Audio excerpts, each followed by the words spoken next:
Bueno, empezamos otro programa más de más que una protesta. Esta vez, como habíamos quedado en el último programa, pues vamos a desarrollar el texto de quién piensa abstractamente de Hegel.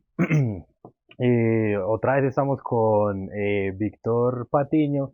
Él hace parte de la corporación CIRS, es egresado del programa de Sociología de la Universidad de Caldas, igualmente con Leonardo Agudelo. Él es docente de la Universidad de Caldas del programa de Sociología y también hace parte de la corporación CIRS. Mi persona, Marlon Castañeda, estudiante también del programa de Sociología de la Universidad de Caldas. Pues como acaba de mencionar, vamos a trabajar quién piensa exactamente.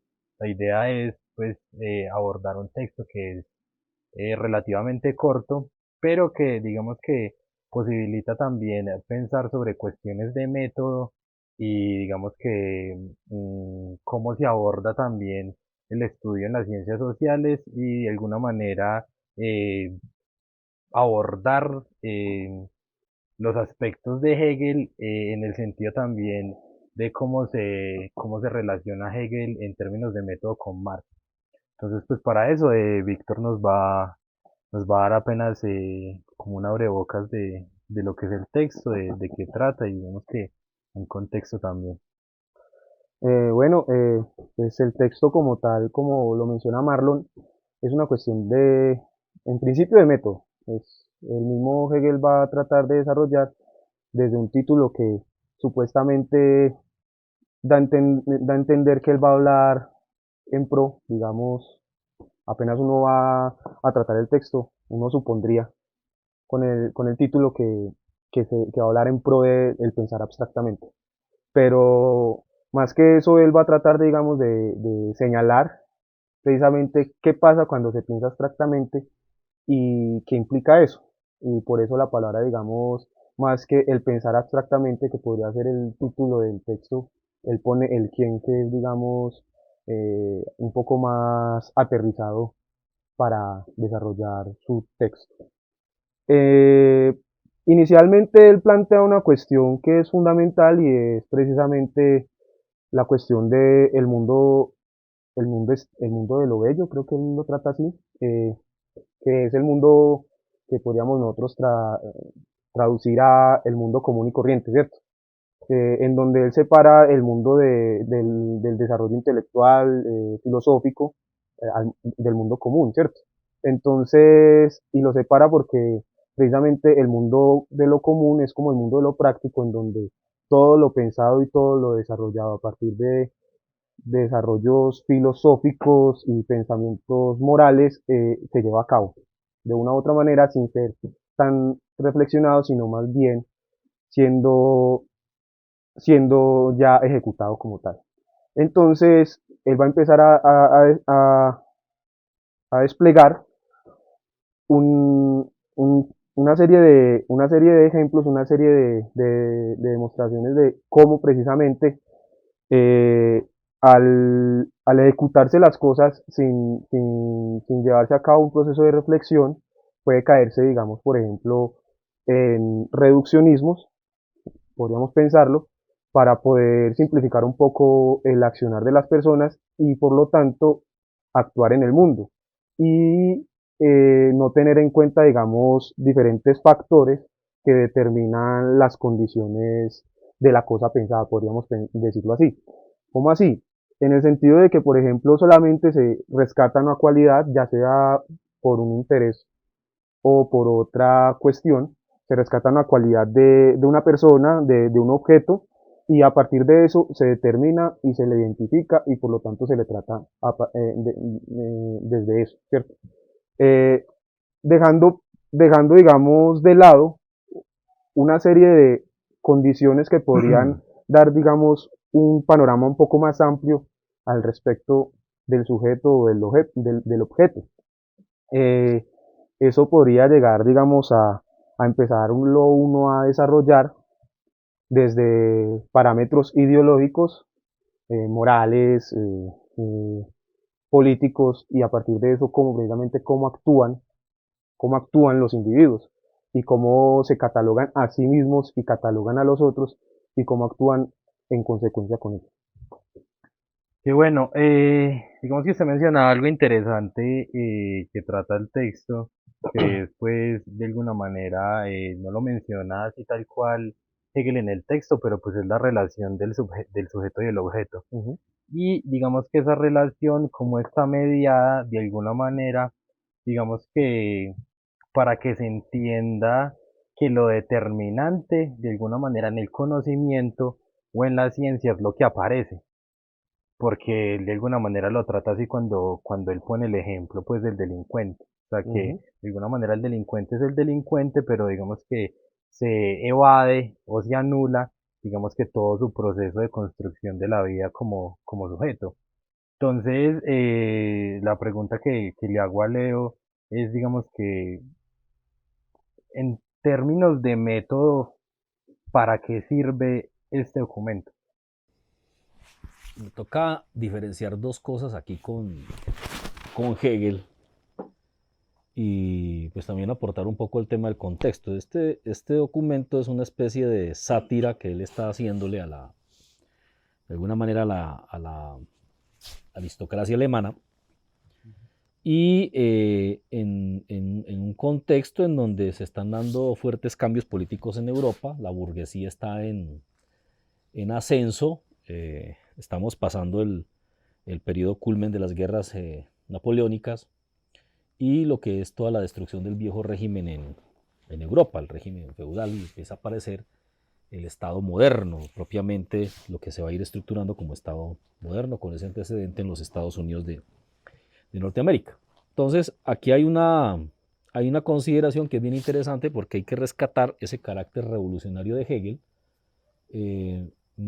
A Hegel muchas veces incluso corrientes dentro del marxismo simplemente lo reducen hacia el idealismo alemán, pero se desconoce que en Hegel también hay un talante revolucionario, por lo menos para la época de él, y es ese cuestionamiento a la manera en que lo que él llama eh, la buena sociedad, que es este mundo bello, dice él, la buena sociedad, el mundo superfluo, superficial, mundo aparente, no solamente se refiere al tema de la construcción conceptual, sino también a la banalidad de una aristocracia que es ajena realmente a los contenidos de la realidad. Y esto pues al final tiene unas implicaciones culturales, morales y también políticas. Entonces como que eso habrá que entenderlo ahí. Hay un cuestionamiento de un Hegel que está metido digamos que un escenario revolucionario y está asumiendo una posición política revolucionaria frente frente a lo que está pasando pues en ese contexto. Ahora, la segunda cosa tiene que ver con el sentido de lo abstracto. ¿Qué es lo abstracto en Hegel? Entonces hay como dos momentos de esto, ¿no? Un momento, efectivamente, donde lo abstracto es lo superficial, lo puramente formal, lo inmediato, que termina siendo una apariencia, ¿sí? La pura forma, ¿no? La pura formalidad.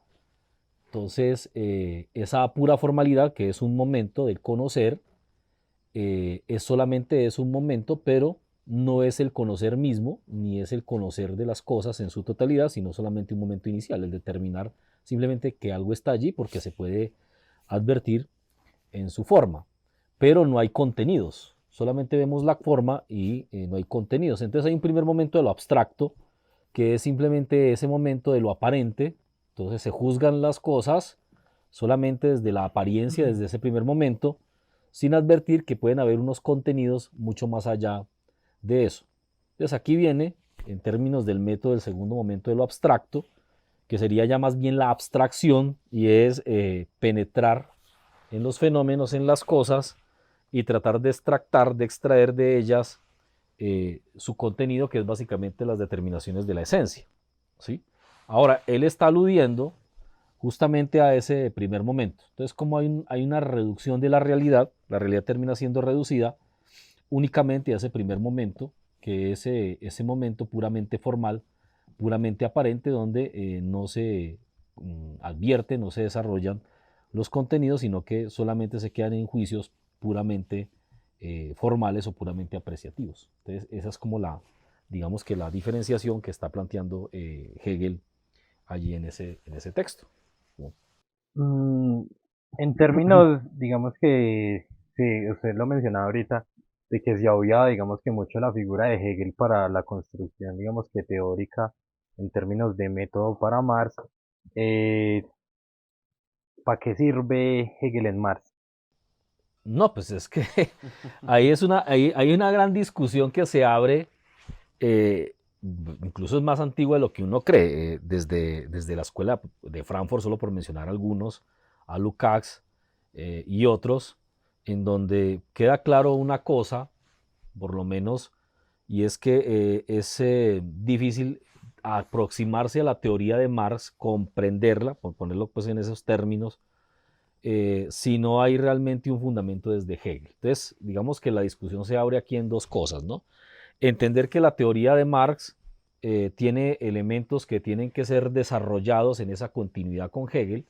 Por ejemplo, cuando uno se aproxima a la filosofía del derecho, uno ya advierte que Hegel está hablando de lucha de clases, uno ya advierte cómo Hegel describe la sociedad civil como un campo de lucha, Hegel está hablando de clases sociales, define el concepto de lucha, plantea el problema de la propiedad privada, es decir, ya hay una serie de elementos que están allí, que Hegel ha desarrollado, pero que Marx, como lo va a advertir después en la ideología alemana, lo que hace es aterrizar eso a una condición histórica concreta específica, que ya es el desarrollo del capitalismo industrial y todo lo que pues Marx alcanza a evidenciar.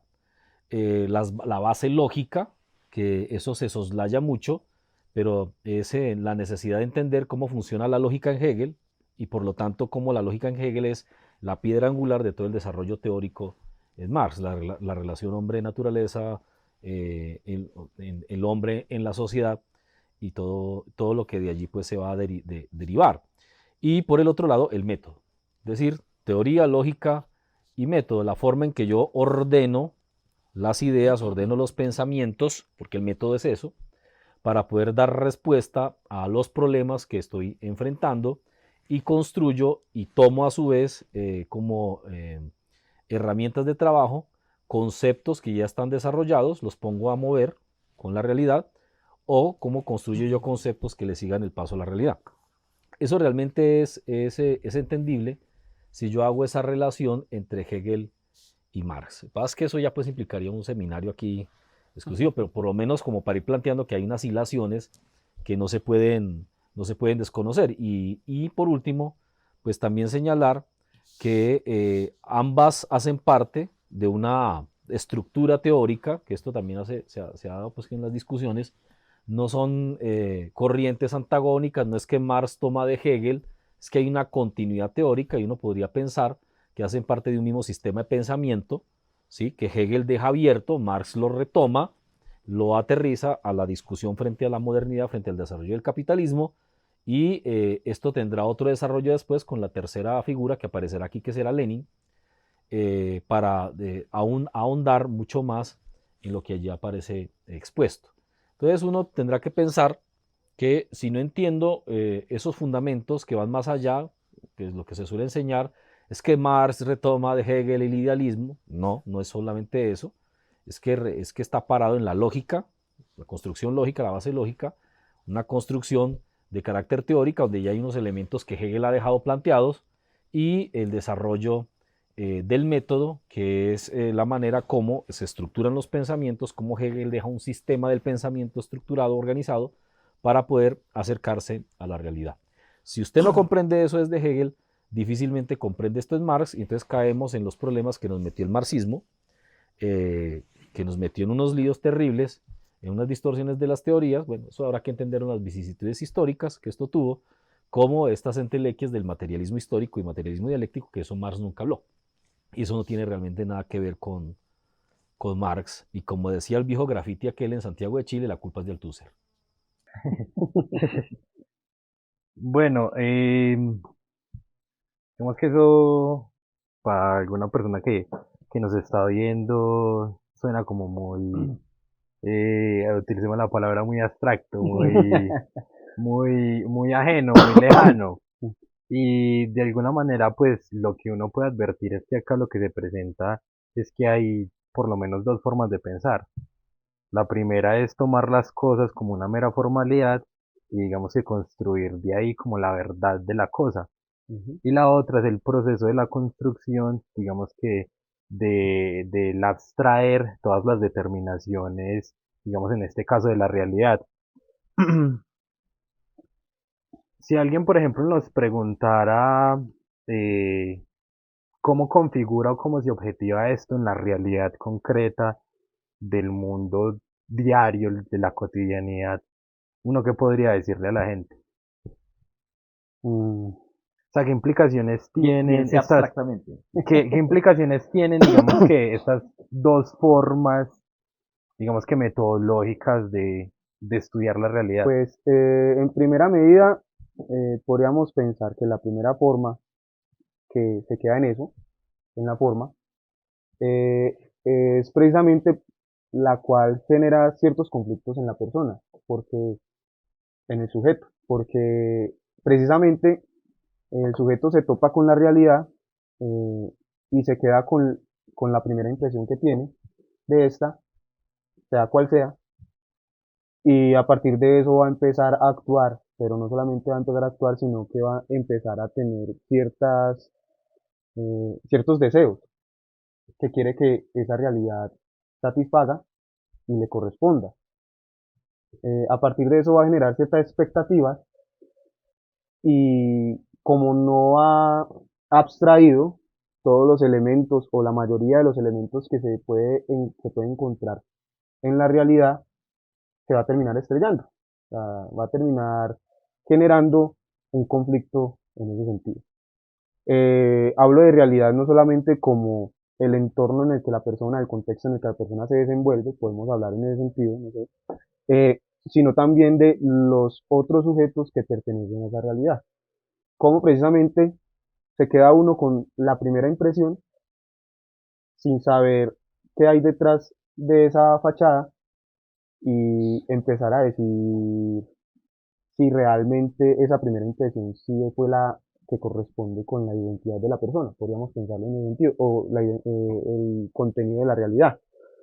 Eh, la otra es precisamente que podría generarse después de ese choque que se da eh, con esa formalidad, da uno cuenta de otras cosas. Uno dice, ah, no, pues es que la vez que me topé yo con esta cosa o esta persona, estaban estas cosas, estaban estas condiciones, era la primera vez que yo me encontraba con ellos y, y yo tampoco sabía cómo obrar, bueno, pero aparte de eso, la otra persona no sabía, no nos dimos el tiempo, digamos, de conocernos, de desarrollarnos como, o de conocer al otro como un otro, no como una cosa. Entonces se rompe también la cuestión de pensar al otro como una cosa externa a mí, no solamente como una persona externa a mí, sino también como alguien igual a mí, bueno, y empieza toda la discusión ahí, o toda la conceptualización de lo otro y del otro, la diferenciación de la realidad, o más bien de el, la existencia general con la existencia social y la existencia entre individuos, podríamos pensarlo así, y se empieza, digamos, a determinar poco a poco, a conceptualizar de cierta manera o a encontrar con los diferentes momentos del concepto en general. Entonces, no solamente me voy a quedar con esa primera impresión que puede ser una particularidad de ello, sino que voy a empezar a encontrar diferentes particularidades que van a componer la cosa, el objeto. Y con ello, por lo tanto, voy a empezar también a entender qué le es esencial, qué no le es esencial, que puede generar de cierta manera cierta identidad que es mera percepción, no solamente mía, sino autopercepción de la persona con la que yo estoy, por ejemplo, interactuando. Y a partir de eso pueden generarse realmente ciertas cosas y sacarse ciertas cosas esenciales. Eh, siempre teniendo la salvedad de que uno no se puede quedar solamente con una de esas dimensiones de la vida de la persona. Porque, por ejemplo, puede quedarse uno no solamente con el reduccionismo, sino que también pasa por los presupuestos, por las prenociones y se quedan, no, lo malo no es tener, no es tener eso, sino quedarse en ello. En el sentido, por ejemplo, relacionando un poco esto con algo que ya mencionó Leonardo y es la ideología alemana y las tesis sobre Feuerbach, Marx ya lo va a ir mencionando, va a ir relacionando esto en su desarrollo filosófico, y es la cuestión de, por ejemplo, cómo él habla de sociedad civil, que es un aspecto particular de la sociedad en general, y cómo habla de sociedad humana. Entonces, ¿qué implicaría hablar de eso? Ya lo hemos ido hablando en los capítulos anteriores también, o sea, ¿qué implica hablar de sociedad civil? ¿Qué implica hablar de sociedad humana? ¿Qué implica hablar de las múltiples determinaciones de la realidad? Y que implica no solamente suponer, sino presuponer, eh, sin mantener, digamos, yendo a la realidad a corroborar lo que uno está desarrollando a partir de esa interacción. Tengamos en cuenta que siempre hemos ido hablando de esa relación sujeto-objeto y hay que tener la claridad. No estamos cosificando, eso es otra cosa que hay que tener en cuenta metodológicamente, porque una cosa es la cosa, valga la redundancia, y otra cosa es hablar de objeto, porque hablar de objeto en términos de desarrollo filosófico y conceptual implica eso, ya un desarrollo filosófico y conceptual en donde usted empieza a objetivar, o sea, por lo tanto, a encontrar características de la cosa y empieza a determinarla y a encontrarle cosas, no a determinarla, sino a encontrar cosas determinantes en la misma. Y por lo tanto, dentro del objeto, no solamente puede haber, no estamos hablando de un simple objeto como tal, sino estamos hablando de la realidad misma. Y dentro de eso está una serie de configuraciones, podríamos decirlo así, de interacciones sociales, de relaciones sociales, que están determinadas según pues la época. Y digamos que cuando uno se acerca a Hegel, de alguna manera aparece y también digamos que lo que uno puede encontrar en los debates y en la academia, en la universidad, es que aparecen dos lógicas, que es lo que llaman la lógica formal y digamos que con Hegel aparece, por decirlo de alguna manera, lo que llaman la lógica dialéctica. Ujú. Y de alguna manera hay como una disputa o una lucha todo el tiempo por ver, digamos, que cuál de las dos lógicas, digamos, sirve más para estudiar de alguna manera la sociedad. Pero uno podría pensar que, digamos, que los objetivos de la lógica formal no son los mismos objetivos de la lógica dialéctica. O sea, la lógica formal no sirve para lo mismo que sirve la lógica dialéctica. Yo le quería preguntar a Leo si, digamos, de alguna manera esa lógica formal y de alguna manera ese primer momento de lo abstracto que plantea Hegel, eh, digamos que si no ha sido esa la forma recurrente de estudiar los fenómenos y las problemáticas sociales en Colombia. Es decir, quedarnos solo en lo aparente, en lo que aparece, digamos que solo en la constitución, solo en los documentos, solo en los debates, solo en el proceso, pero digamos que obviar todo digamos que el resto de cuestiones que, como lo mencionaba Víctor, determinan las cosas. Por ejemplo, nosotros ya lo habíamos mencionado en programas anteriores, el proceso de paz, como digamos, se asume la paz como algo que se da en Colombia a partir del 2016, pero digamos que no se le encuentra es el resto de determinaciones o el resto de cosas que digamos que hacen parte de, digamos que lo que podría llamarse el proceso de paz. Entonces, ¿cómo entender, por un lado, digamos que estas dos formas de lógica que aparecen, si sirven para lo mismo, y por otro lado, digamos que cómo se objetiva de alguna manera en Colombia el estudio, por ejemplo, de los fenómenos y qué implicaciones han tenido pues estas dos lógicas en el estudio de las mismas problemáticas. Pues el problema es que usted me hace esa pregunta y eso implica que me voy a echar de enemigo a media humanidad y a la otra mitad también. Porque, porque es que es una discusión frente a la forma de la razón que impera, que se impone, porque además es una forma de racionalidad que se impone. Cuando hablamos de la dialéctica, no podemos reducir la dialéctica.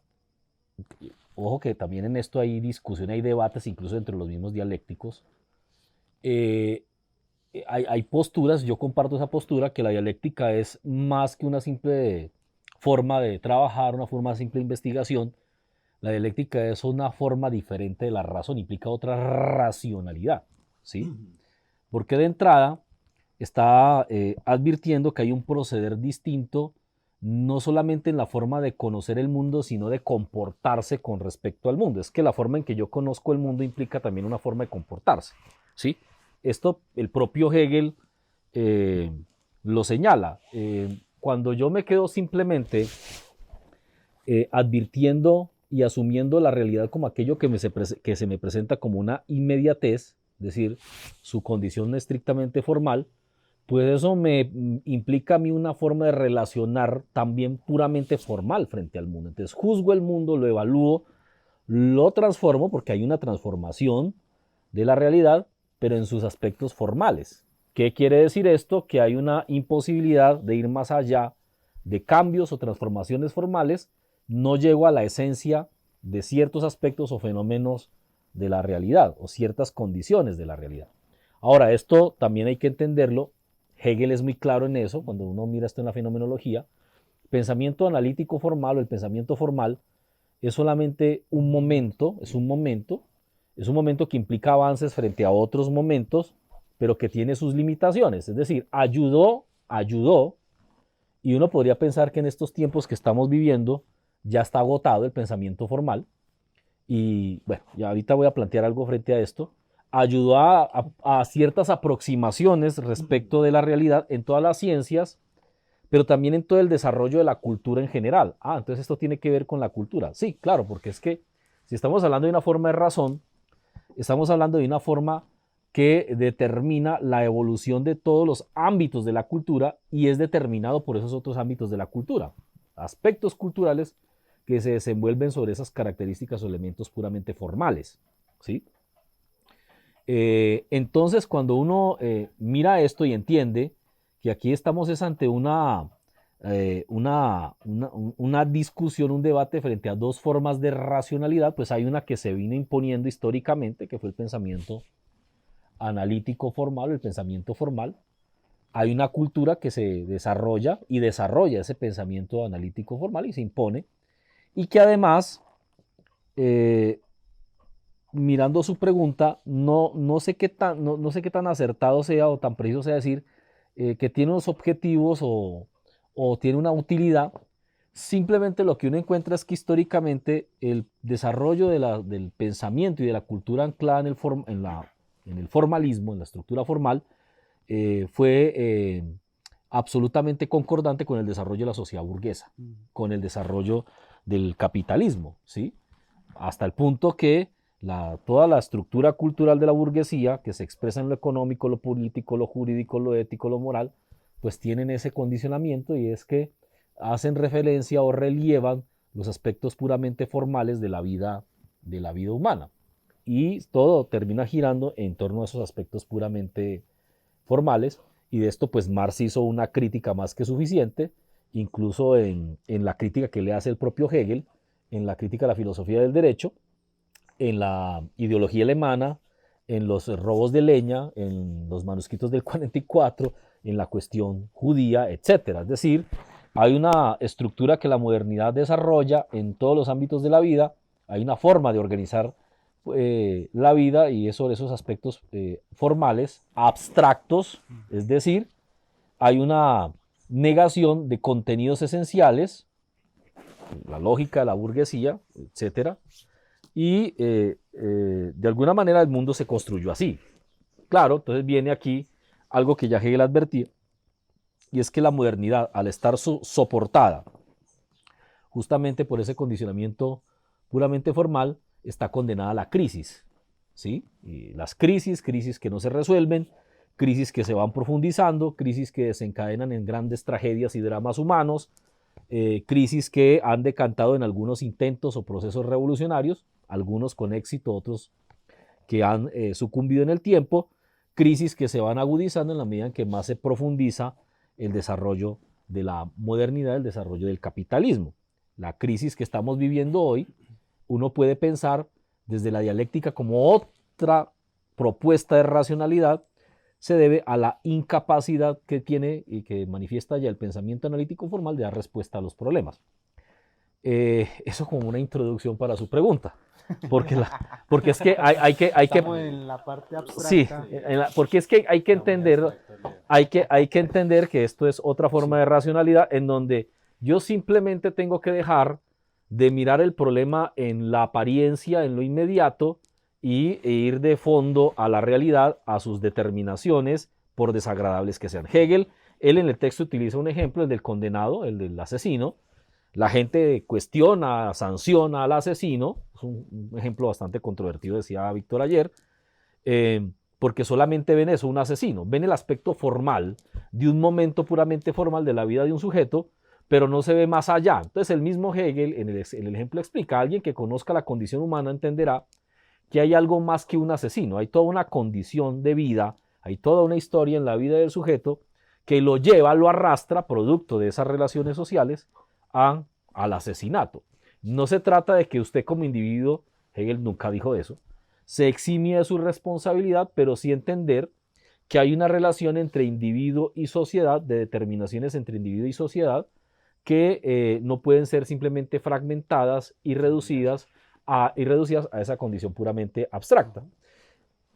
Cuando usted habla de la paz, por ejemplo, entonces ahí viene ya este tema aquí, es bien venenoso, que ya aquí pues uno se acaba de echar más enemigos encima, es que el asunto uno piensa es hasta qué punto estamos pensando de manera abstracta en una paz puramente formal, ¿sí? Porque nuevamente estamos imbuidos dentro de una condición cultural racional, por lo tanto, que todo lo piensa formalmente. Entonces pensamos en la paz en términos formales. De esto incluso por ahí escribimos hace algunos años, hay una tesis de maestría escrita ahí sobre eso, en donde se entiende la paz como un asunto puramente formal, por lo tanto una salida puramente jurídica y una salida puramente económica para una expresión puramente formal de los problemas del país. ¿A qué me refiero?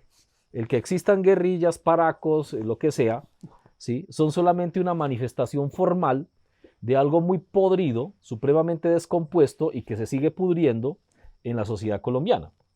Pensar que yo resuelvo ese problema formal, resuelvo el problema, es estar totalmente enajenado, dirá Marx, de la realidad. Mientras yo no entienda que no puedo simplemente resolver esto dentro de un ámbito puramente formal, sino que no vaya a las determinaciones esenciales, que va más allá simplemente de decir superar injusticias sociales, porque eso también es un problema puramente formal, sino que hay algo que no funciona, que está entrando en crisis y que la crisis se convierte en un vórtice cada vez más profundo en la sociedad moderna y lo que nos compete a nosotros como colombianos en sociedad. Simplemente seguir hablando de paz es un sentimiento, es una emoción, y las emociones y los sentimientos también son una manifestación puramente formal. No son racionales, y no son racionales menos en la manera hegeliana, es decir, no va a la raíz profunda, esencial del problema. Por lo tanto, no va a haber, ¿sí? No va a haber, no es posible que exista, no hay ni siquiera un concepto, porque es que no lo hay, de algo que podamos llamar paz. Eso no existe, eso es una pura y física abstracción, y pues uno piensa en Marx y dirá, eso es menos que una abstracción, eso es una entelequia, ¿sí? Pues solamente lo dejo por ahí, para que me echen de todos lados. Como para preguntarle a Víctor, como dice la canción, ¿a dónde vamos a parar? Eh,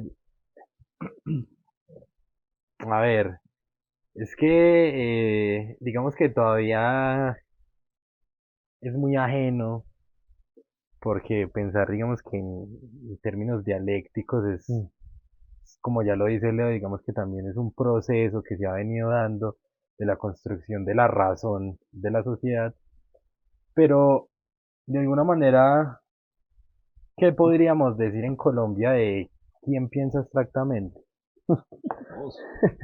No, empecemos con los que deberían estar pensando las cosas fundamentales de la sociedad, por ejemplo, las universidades.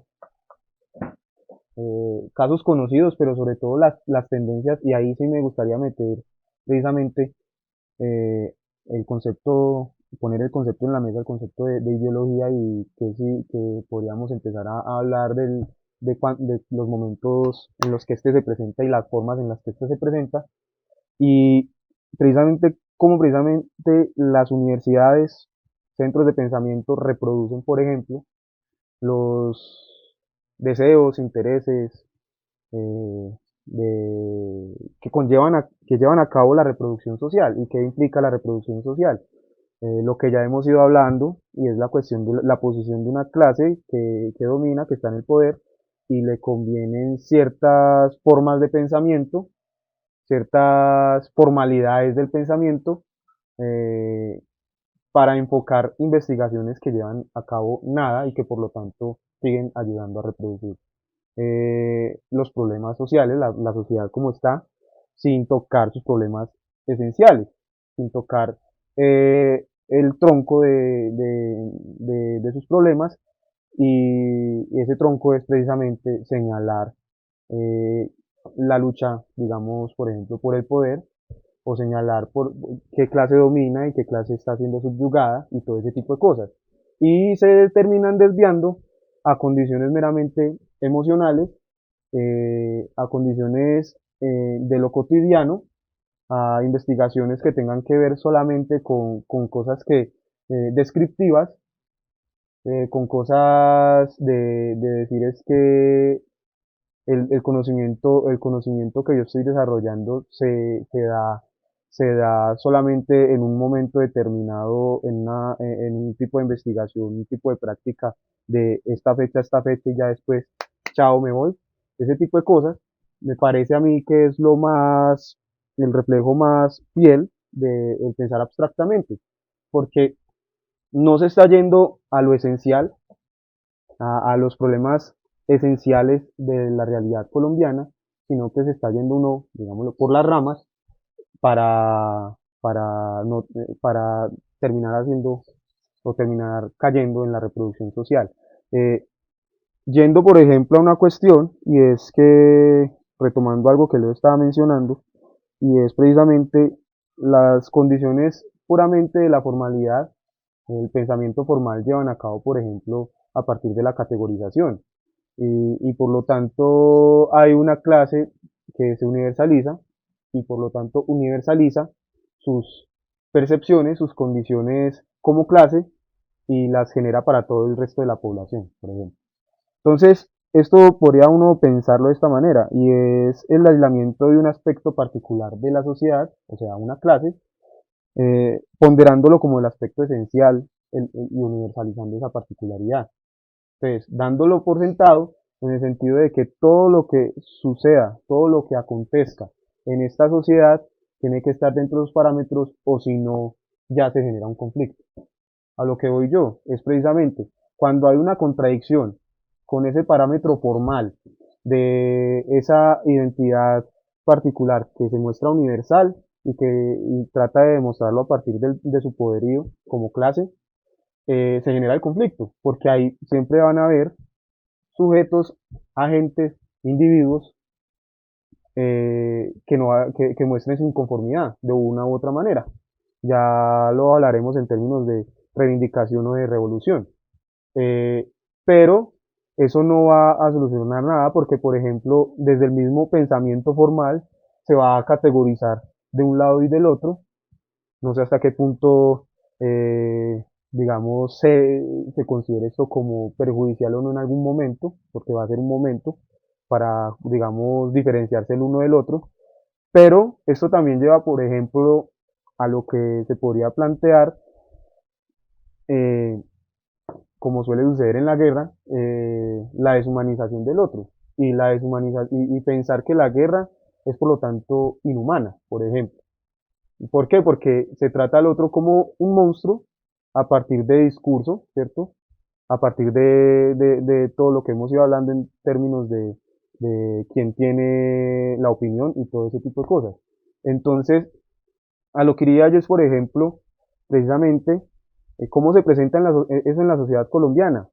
Pasamos por por los centros de pensamiento y nos damos cuenta que ahí es donde se ve la forma más más, digamos, de manera más pulpa la realidad colombiana en términos de quién piensa de manera concreta o quién piensa abstractamente. Y teniendo en cuenta eso, pues si son los centros de pensamiento los que están llevando a cabo eso y los que generan opinión pública, generan esa opinión claramente pues de poder, pues ahí mismo está la respuesta. Eh, en esos días hablaba con un compañero, le fama Kanye, eh, que hay algo particular que uno advierte, digamos que cuando uno trata también de escribir o de estudiar o de analizar, y es que siempre tratamos de darle respuesta al qué y al cómo, pero no al por qué. Ujú. O sea, digamos que cuando tratamos de responder a algo, siempre obviamos como lo esencial, que es el por qué. Digamos que es una característica también de la historia como disciplina que cuenta el qué y el cómo y el cuándo. O sea, cómo pasaron los hechos. Que, digamos, haciendo reflexión, pensaba en la Comisión de la Verdad y hasta qué punto es un documento que responde al qué, cómo y el cuándo, pero no responde al por qué. Y digamos que eso era lo que quería preguntarle al profesor Leonardo. ¿Hasta qué punto en Ujú. Colombia hablamos del qué y el cómo y obviamos el por qué? Y en ese sentido me gustaría agregar, digamos que un criterio que se habla ahora mucho y es la verdad. Porque cuando hablamos del proceso de paz, digamos que uno de los criterios para desarrollar el proceso de paz es el criterio de la verdad. Pero si realmente podemos hablar de la verdad cuando nos quedamos solamente en el aspecto formal, decimos el qué y el cómo, pero obviamos el por qué. Pues sí, es decir, lo que aparece en dos apartados esenciales en Hegel, de la ciencia y la lógica, la doctrina del concepto y la doctrina de la idea. Sin eso uno no entiende a Marx. De entrada, pues como para aclarar cosas aquí. Si no estoy mal, en la doctrina del concepto, Hegel plantea una cosa como esta. eh, lo que yo puedo saber en este momento es verdadero, pero no es la verdad. ¿Sí? Lo que se puede construir desde el pensamiento formal es verdadero, es un momento verdadero, un momento de la verdad, pero no es la verdad. Como usted dice, el qué y el cómo pueden ser verdaderos. El qué, la gente la matan. El cómo, los degollaron con motosierra, los fusilaron, los tiraron al río Cauca. Sí, eso es verdadero, nadie va a negar eso. Eso es un momento de la verdad, pero no es la verdad. Entonces, lo que empezamos a tener es un problema porque seguimos estancados en el imperativo categórico, en donde al formalismo se le asume como un absoluto. Es decir, esa es la verdad, esa es la historia, ¿sí? Y omitimos la pregunta esencial, como dice usted, lo fundamental, el por qué. Entonces, ¿por qué la gente va a la guerra? ¿Sí? Sale alguien y dice que porque tiene problemas psicológicos o porque se le da. No, la gente no va a la guerra porque, ¿sí? Hay un porqué. Y ese porqué pasa por una cantidad de variables, de determinaciones, que es lo que no indagamos. Y nuevamente, no se puede caer en la respuesta simplista, que en esto cayó el marxismo, ¿no? La respuesta simplista que da el marxismo, o corrientes del marxismo, sobre todo estas altuserianas, es que la gente va a la guerra por la pobreza, ¿no? Pues si la gente fuera a la guerra o intentara hacer revoluciones por la pobreza, Haití sería el país más revolucionario del mundo, pues la piedra angular del comunismo internacional, y eso no es cierto, no.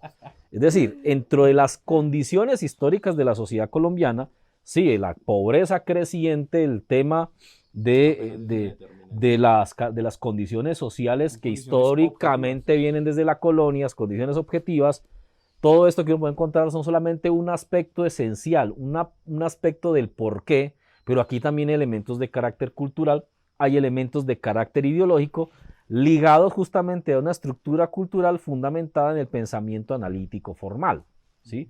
El institucionalismo exacerbado, ¿sí? la creencia en unas instituciones que están podridas por dentro, pero pues eso no se cuestiona, la creencia en que todo se resuelve dentro de ámbitos jurídicos, la creencia que todo se resuelve en discursos supuestamente inclusivos, incluyentes, cuando las condiciones objetivas eso no se da, ¿sí?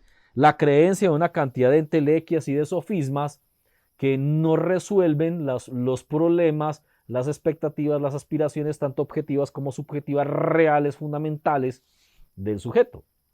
Una cantidad de cosas, de determinaciones que hacen parte de ese porqué, pero que no aparecen considerados. Elementos de carácter religioso. La gente aquí se mata por dogmatismo religioso, pero eso parece que no aparece considerado en algún lado. Por equipos de fútbol. Elementos de carácter internacional. Por ejemplo, entre los informes de la Comisión de la Verdad, si bien se señalan responsabilidades particulares de empresas extranjeras, nadie habla de la responsabilidad de los Estados Unidos en los 80 años de violencia política que vive el país, echándole leña no solamente en el apoyo objetivo a las fuerzas militares, sino en una estructuración ideológica de la sociedad totalmente metida en el anticomunismo, por ejemplo, en donde los jóvenes de hoy en día ni siquiera piensan en eso, ni en revolución, ni nada, porque pues al final de cuentas ese ha sido el gran éxito del neoliberalismo, es el vaciamiento ideológico de 2 generaciones, lo que vemos del 90 para acá, hay un vaciamiento ideológico en donde no hay una aspiración real a transformar la sociedad a otra cosa, sino simplemente a salidas puramente formales. Reformas, o sea, cambios en la forma, eso es una reforma, un cambio en la forma al problema, pero el problema sigue estando allí. Entonces, creo que consideraría pues que aquí el tema obliga a nuevamente reevaluar la forma racional, la construcción de la razón que ha venido imperando y pues que afortunadamente, pienso yo, esto está entrando en crisis a nivel global, a nivel mundial, y pues tarde o temprano esta crisis pues terminará explotando en la cara, justamente en los centros de pensamiento, que yo no pienso en la teoría del Big Brother, pues que aquí todo lo controla, simplemente es la condición cultural, ¿sí? En donde en la propia evolución del capitalismo pues ha llevado a esta fragmentación formal de los problemas, ¿no? Entonces, en la academia uno ve esto, pero también en los centros de pensamiento, en todas estas cosas que se dedican a la investigación, que están despegadas de una parcela, de una particularidad, y esa particularidad solamente se va al qué y el cómo, pero no al por qué. No se hacen preguntas de dónde viene esta cosa, de dónde viene aquello, esto otro, y por qué, ¿sí? ¿Por qué esto es importante o por qué esto nos resuelve o no nos resuelve el problema? Yo termino con esto, ¿no?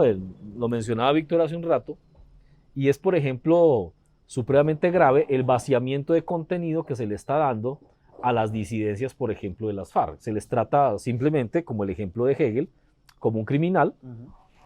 Pero porque, digamos que, para agregarle ahí algo, ya no se habla de guerra, sino de conflicto armado. Y el conflicto armado, digamos que asume que cualquier organización que esté armada, pues de alguna manera es delincuencial. Pero digamos que se pierde también ese carácter político. Sí, porque es que nuevamente el concepto, porque aquí también toca rescatar la ciencia que se ha perdido, ¿no?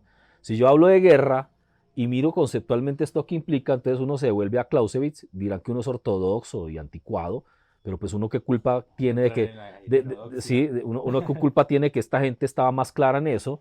La guerra implica la política por otros medios y eso hasta ahora, que alguien que demuestre que eso no es así. Las guerras son una última instancia política en donde se derime la contradicción política, ¿sí? Y lo que uno entiende conceptualmente de la guerra es que implica un análisis esencialmente político, no formal.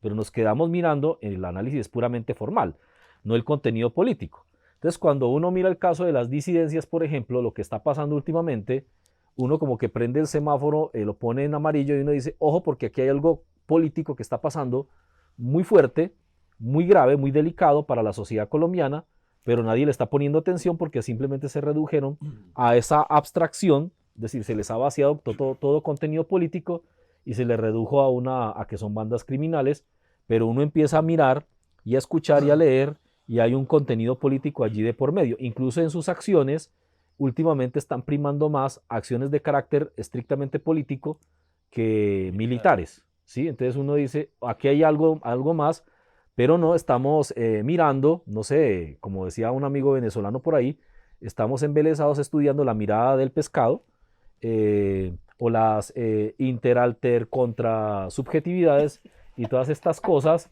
mientras el país está en este momento en un proceso muy complicado de transformaciones en la guerra, ¿sí? Porque nuevamente la guerra, que implica unas condiciones políticas, han cambiado y los elementos que aparecen en la guerra hoy, por lo menos por el lado de la insurgencia, también han cambiado. Yo llamo la atención, esta gente es muy joven,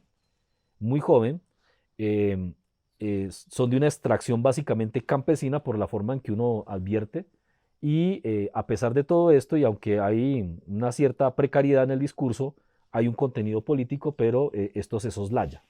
Y eso es grave, es delicado, porque entonces simplemente se niega, y va a pasar lo que pasó en su momento, y siempre ha pasado, esto se niega, como que se le da la espalda o se peyoriza, hasta que el problema se hace mucho más grande y nos explota todo. Que era lo que estábamos hablando ahorita, no sé si de pronto puede agregar algo ahí sobre la cuestión del narcotráfico, o sea, se reduce a que las guerrillas se financian a través del narcotráfico, pero pues finalmente toda la sociedad colombiana de alguna manera, como decía Jaime Garzón, el que no tiene untada la nariz tiene untado el bolsillo. Sí, es esa doblez moral de una sociedad que es incapaz de verse en su esencia, ¿sí? Y solamente se queda mirando aspectos puramente, nuevamente puramente formal, ¿sí? El hecho de que el narcotráfico haya penetrado hasta las entrañas de la sociedad colombiana, o mejor, venga de las entrañas de la sociedad colombiana, pues eso, digámoslo así, no niega que hasta la propia guerra se tendrá que ver permeada por eso. Y yo voy a meter incluso el dedo en la llaga. El hecho de que un sujeto sea un traqueto, un narcotraficante, y realmente haga parte de ese sector descompuesto, lumpenizado de la sociedad, no le quita incluso que ese sujeto tenga un criterio político, ¿sí? Y tenga incluso una posición de clase. Entonces, por lo tanto, yo no puedo estar reduciendo todo a que como este es un criminal o no es bonito, porque parece que también para ser reconocido aquí uno tiene que ser de ojos claros, tener una familia de apellido bonito, tal vez Pizarro León Gómez, un apellido de estos, entonces no le pongo cuidado, porque este es un indio, porque así se expresa la gente que piensa abstractamente, ¿sí? Este es un campesino arrastrado que yo para qué le pongo cuidado, ese es ser un bandido, ¿no? Y tal vez ese indio al cual se le expresa de esa manera, se expresa de manera despectiva, o ese negro, como también se expresan de esa manera despectiva, esté diciendo cosas políticamente muy fuertes y tal vez tengan razones, no quiere decir verdades, pero sí razones, cosas realmente justificables para la manera en que están procediendo, ¿no? Entonces son las cosas que uno tendrá que discutir, y por lo tanto tendremos que pensar es en la guerra, y la guerra como una forma esencial de hacer política en Colombia, desgraciadamente, así no nos guste, y dejar de estar hablando de abstracciones que no tienen un contenido como este tema de la paz.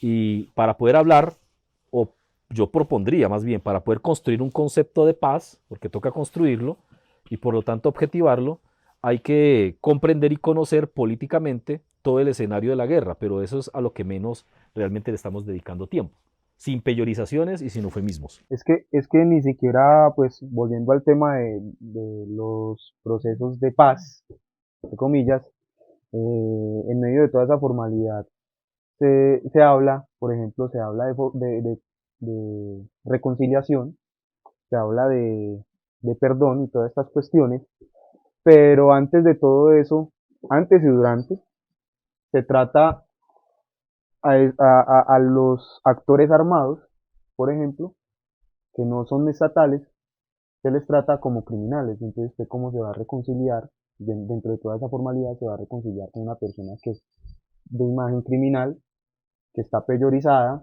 que su, Parta del hecho, que su solo parta condición del hecho. humana ha sido reducida a una A condición lo más criminal. bajo. Sí, o sea, parta del hecho de que se supone que en una negociación se supone que A se negocia igualdad. entre iguales, Exacto. se Sí. supone. Evidentemente, pues no es así, pero se supone que hay una cierta Ujú. igualdad, pero pues si hablan dos lenguajes diferentes. Ujú. No, es que nuevamente hay que precisar conceptos. Una cosa es negociar, te puede negociar cualquier cosa, ¿cierto? Una cosa es dialogar. Incluso negociar implicaría en términos objetivos un momento mucho más profundo de una conversación.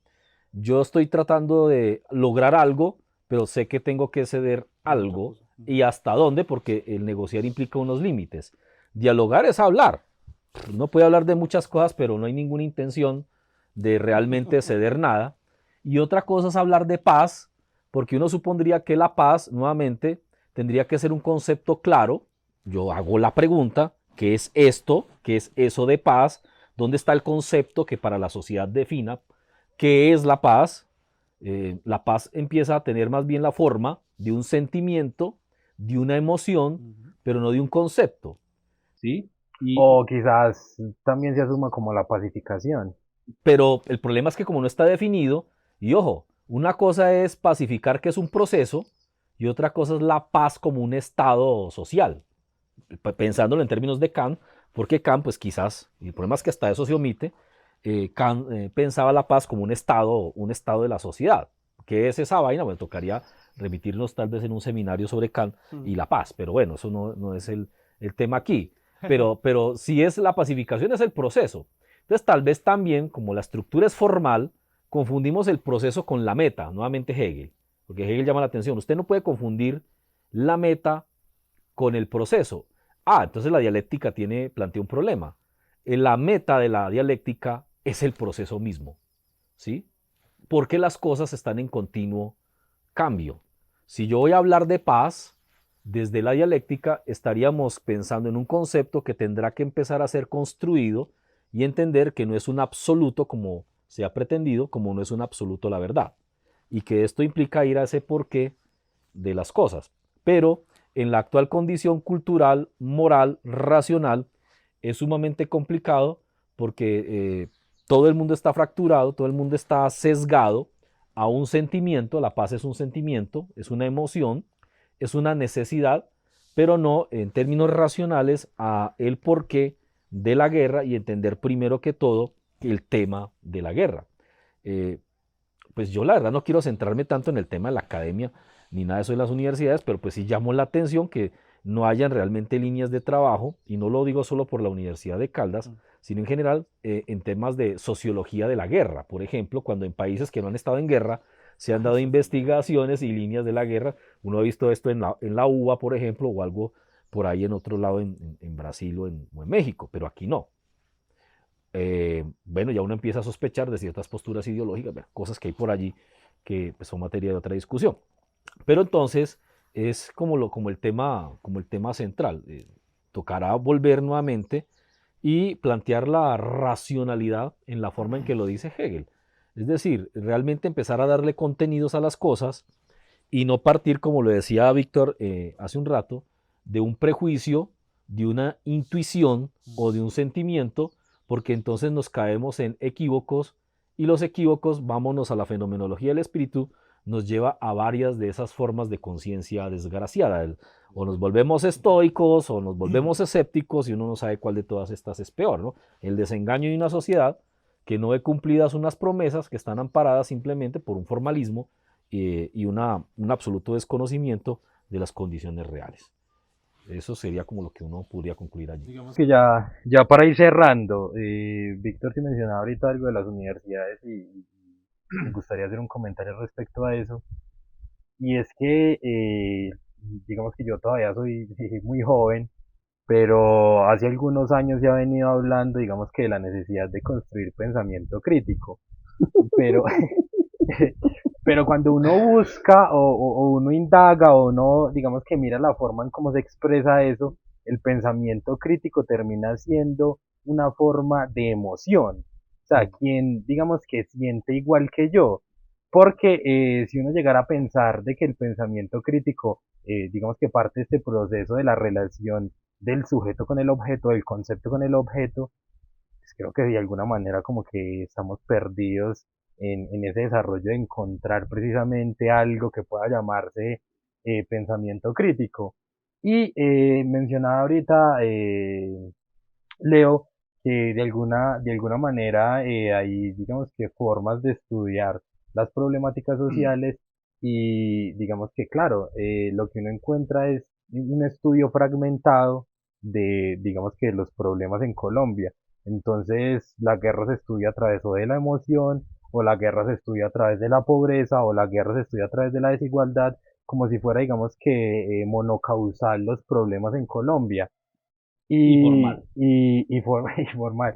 Y digamos que para hacer un Lo que nos llega, comentario, para hacer un los estudios comentario, sobre la paz y la guerra, lo que nos llega.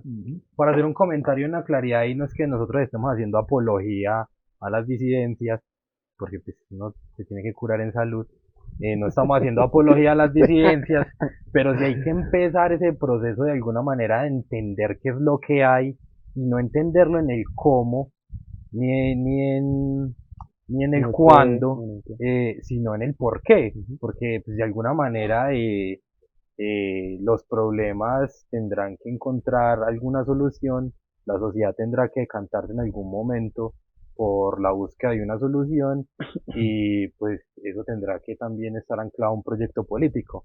Entonces, de todos modos, digamos que lo que buscamos acá es pues, generar el debate y también ver, digamos que tratar de ver con otros ojos o hacernos otro tipo de preguntas, digamos que respecto a las problemáticas que hay en el país, que de alguna manera a veces se tratan de una manera reduccionista, creyendo que digamos que solo es la pobreza, digamos la causa principal, digamos que de todas las desgracias, pero pues no es tan así.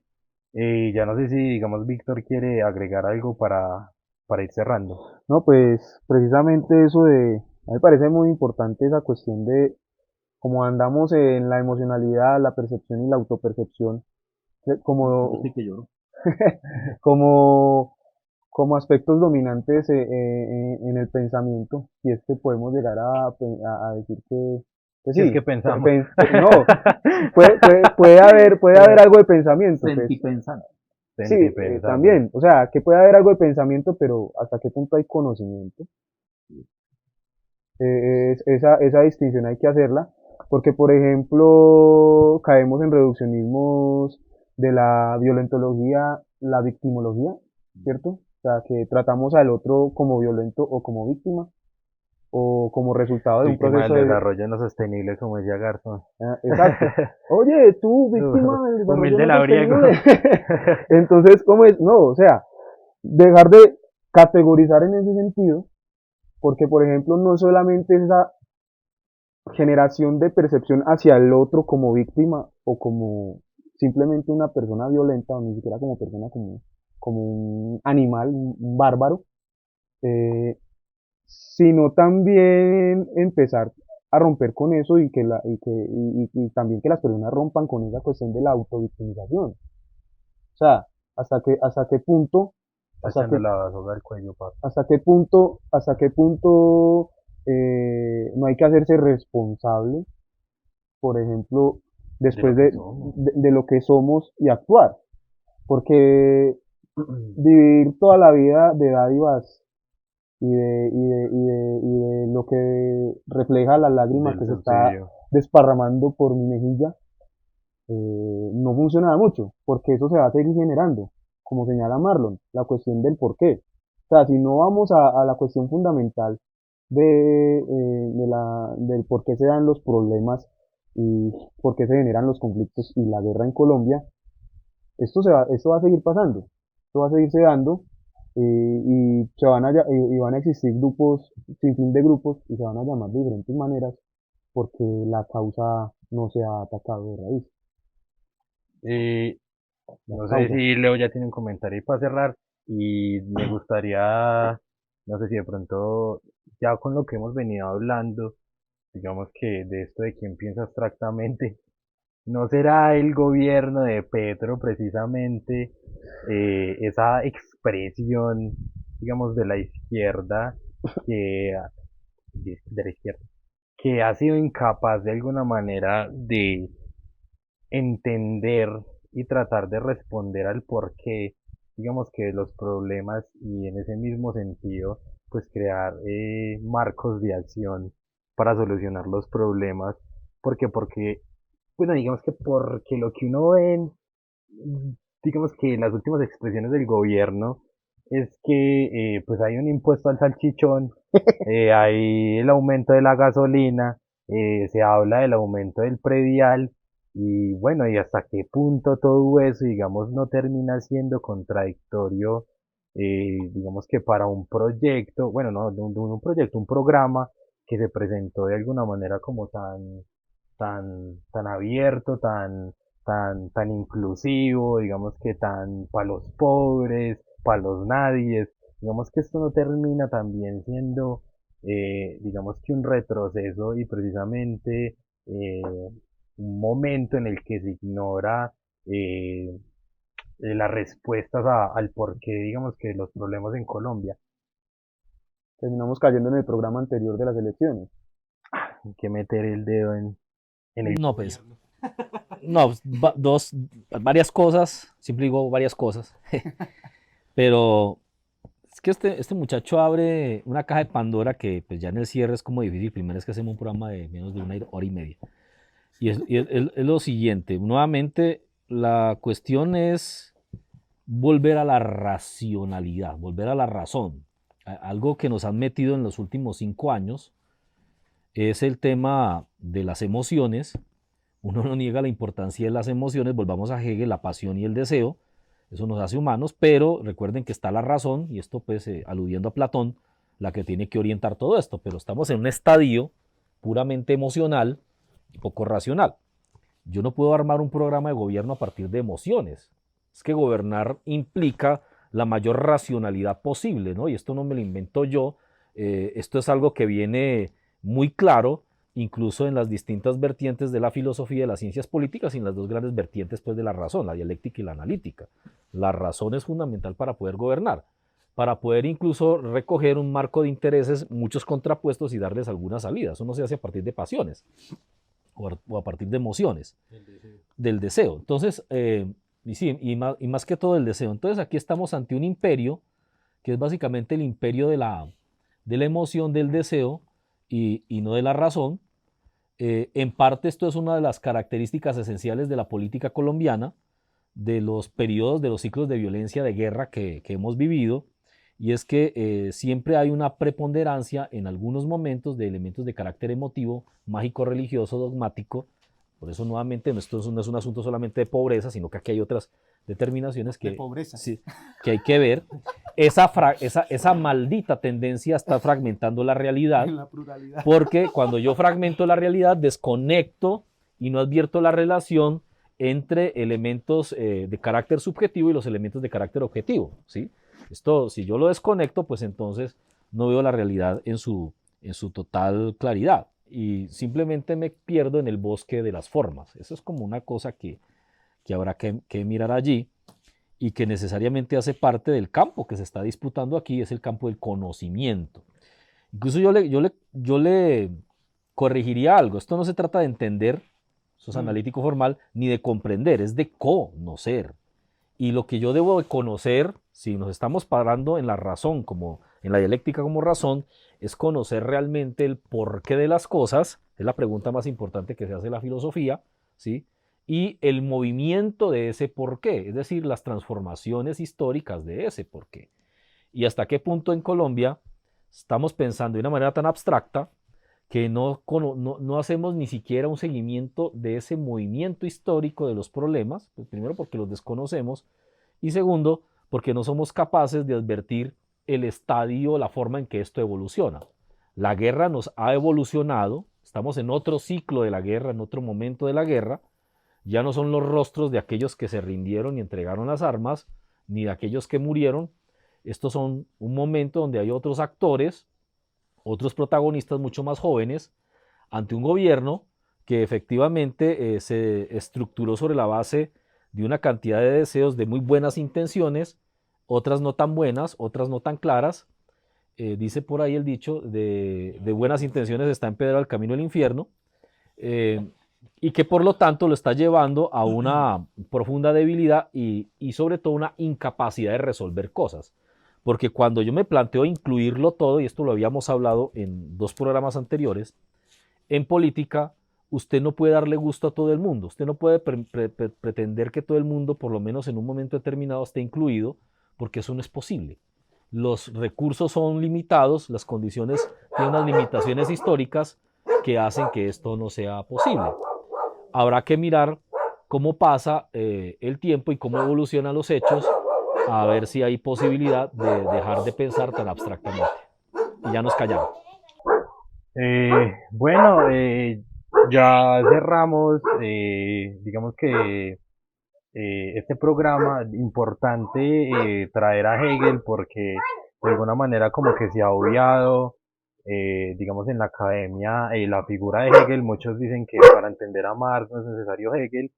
Eh, Hegel es necesario para entender también, digamos, que los procesos actuales sirve para pensar.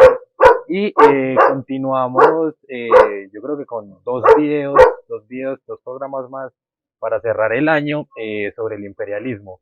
Digamos que también la expresión de la guerra Ucrania-Rusia y la guerra entre, si podremos llamarlo guerra, entre Israel y Palestina. Pues no siendo más, muchas gracias. Lo pueden compartir, pueden comentar, nos pueden enviar sus preguntas, plata, Aportes. títulos, ganado, lo que sea, y ya.